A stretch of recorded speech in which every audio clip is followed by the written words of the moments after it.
Bonjour à tous, bienvenue dans cette nouvelle vidéo. Nous étudions maintenant, on va dire, la pompe du système, le système cardiovasculaire. Le sujet qui nous touche, vous l'avez deviné, c'est ce qu'on appelle le syndrome cardio-métabolique. Par système cardio-métabolique, il s'entend de l'ensemble des facteurs de risque qui augmentent la probabilité de développer un accident cardiovasculaire, attaque cérébrale ou diabète. Question, la relation vitesse d'alimentation et syndrome cardio-métabolique est-elle documentée? Réponse, oui, extrêmement documentée et de façon extrêmement claire. C'est même, je veux dire, sur ce sujet, non pas établi sur des études, mais sur des méta-études, c'est-à-dire des études qui regroupent plusieurs études et qui démontrent une corrélation positive entre vitesse d'alimentation et risque métabolique. Je cite une méta-étude chinoise de 2021 compilant 29 études avec au total 465 155 patients.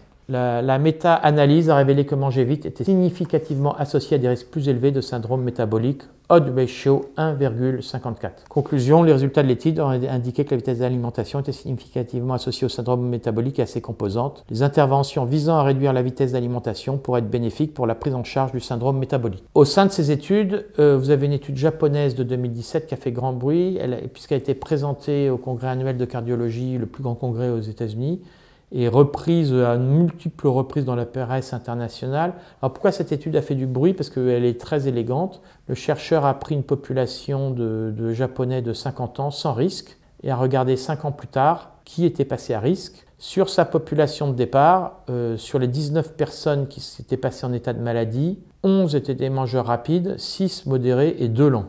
Donc on voit que majoritairement, ceux qui passent en risque, ce sont les mangeurs rapides. Ce qui a même fait conclure aux chercheurs que nous sommes sur un changement de mode de vie crucial, oui, bien crucial, pour prévenir le syndrome métabolique. Bon là, c'est peut-être une exagération avec les journalistes, mais c'est quand même la conclusion qu'on peut lire.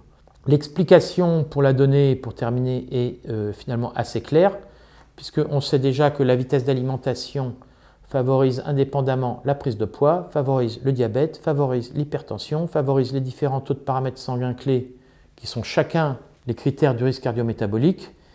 Et donc logique que de façon cumulée, ils augmentent le risque. Je pense qu'on a fait le tour, la situation est claire. N'hésitez pas à me dire en commentaire si vous voyez des points à discuter ou à enrichir, c'est toujours très utile. Je vous remercie.